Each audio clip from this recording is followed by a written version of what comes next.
I think the most hopeful thing that I read this week was a New York Times article that was based on research that you could find in the journal Nature.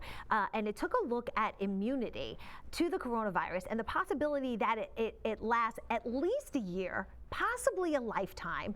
And I want to I want to dive deeper into this because it involves all these different things, including B cells and bone marrow. So when you read these studies, tell me what information you were able to glean from it. Yeah, so this is great. I mean, I have my PhD in immunology, and no one wanted to talk about immunology until about a year and a half ago. So I'm very excited that people now care, and people should care. And this was a really interesting question that was being asked. And when someone has an experience, an immunological experience, you catch a virus, you get vaccinated, and your immune system sees something, how long do you remember that?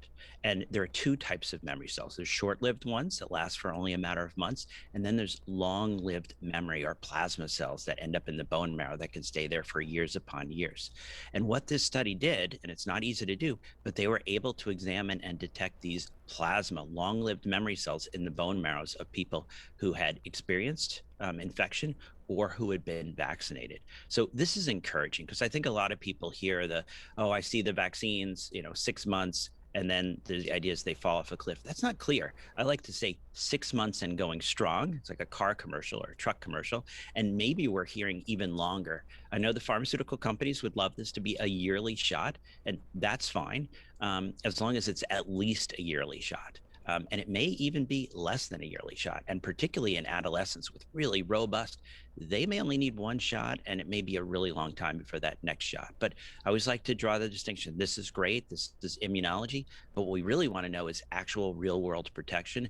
And we're following that. So right now, we're incredibly optimistic. But we'll find over time, is there a point at which that immune protection drops to the point that it makes sense to get another shot? And I do want to point out that they also took a look at mild infections, people who didn't have, those worst case scenarios as well.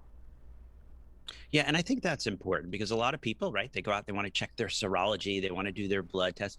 That tells you about how much antibodies are in the circulation, but that doesn't tell you about all the cells that are in reserve ready to jump in a short few day notice if you get exposed.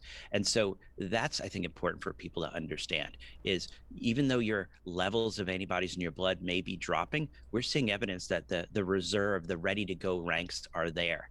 Now, there is an important distinction here between natural infection and vaccination. Now, probably the people that have the longest duration of protection and the highest level are people who had a natural infection and then went ahead and got vaccinated.